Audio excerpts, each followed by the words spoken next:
If you're new to Canada, it is sometimes difficult to understand what the expectations are. We're going to talk about 6 myths about working in Canada, and you're going to hear about this from the perspective of immigrant professionals. Examining the myths. What's the truth about working in Canada? What should I believe? How do I know what is appropriate in Canada? Myth number 1. My boss will think I don't know my job if I ask questions. What are the consequences? If you don't ask questions, you'll make mistakes, and your boss will know that you don't know how to do your job. If you just wait for somebody to come and help you, you might be waiting a very long time. This might make your boss think you're not doing your work for other reasons.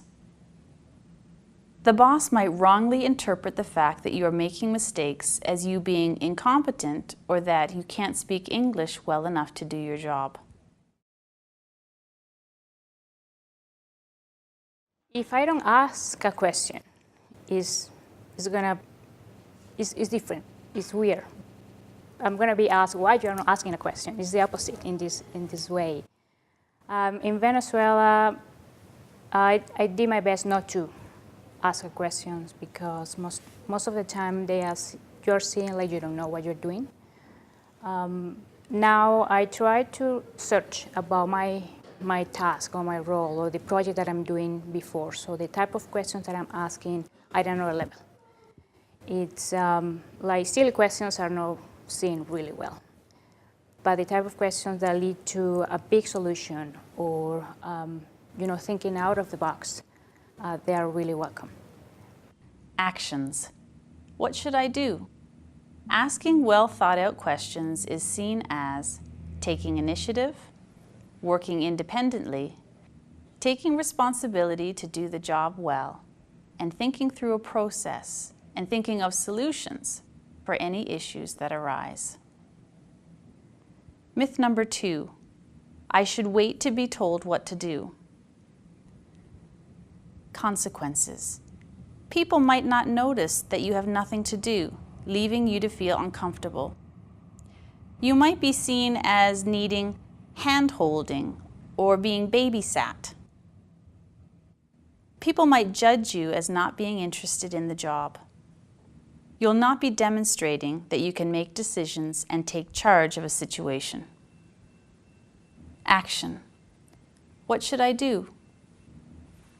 If you take initiative and you do the tasks that need to be done and ask what can be done next or give suggestions, you'll be seen as someone who takes initiative, takes responsibility for the work that needs to be done, can be counted on to get the job done and take charge of a situation, can make decisions, might be considered for a position with more responsibility.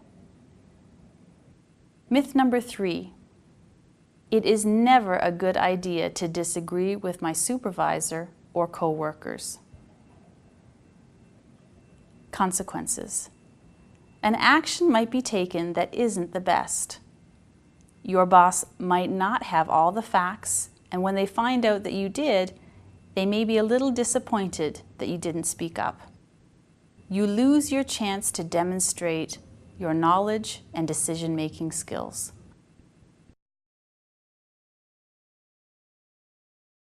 It is okay. It's the way how you present your point of view and how you communicate the idea. Instead of bringing problems or adding stuff onto the table, bringing solutions are always welcome. Actions. What should I do? If you speak up, you'll be seen as being a team player, being aware or understanding the situations in the workplace, having the language skills to communicate. Myth number 4. Once you have a job in Canada, it'll be your job for life. Consequences. The workplace keeps changing, and people change jobs and lose jobs all the time. As jobs change, new skills are needed for each new job. You'll be very disappointed when it happens to you It is better to be ready for any eventuality.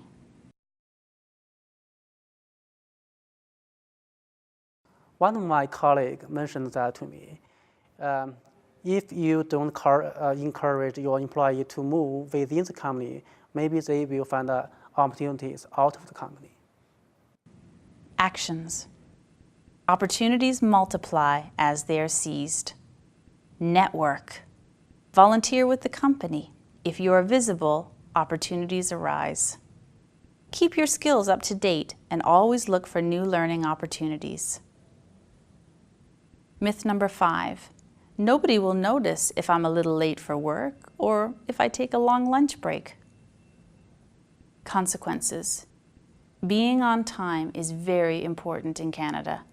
When you come late for work, meetings, or back from lunch, you will be judged as not taking your job seriously and not being committed to your job.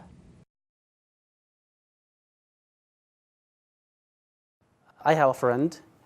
She is looking for a job in my company, and she wanted me to be her reference. When the employer checked me as a reference, the first question she asked is this person good at time schedule management?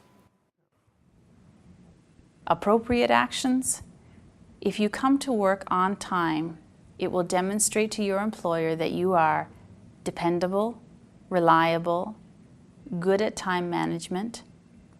If you're going to be absent or late, you must communicate this as soon as you know and before you're considered late. Myth number 6. Once I get a job, my English language skills won't matter as much. Learning a language is a full-time job that will continue for the rest of your life. What are the consequences? Promotions might pass you by. Safety might be compromised. Keeping up to the changing workplace and learning new things is done in English. You won't completely understand what is going on in the world around you. I didn't speak too much English in my home country, but once I step into Canada, working in my company, English is my working language. So I have to deal with a great challenge, I think it is, for me, including the working terminology. And besides that, I think I should have to talk like the daily communication.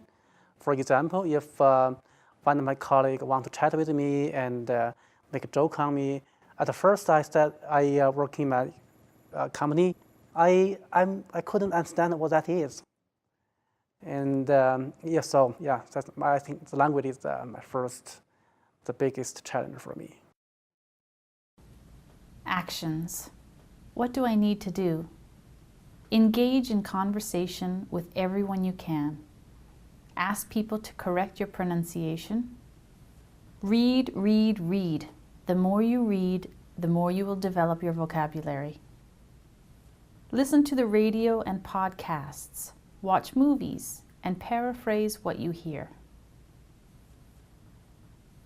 Now you have a better idea about what is expected of you in the Canadian workplace and the actions you can take to help you better adapt.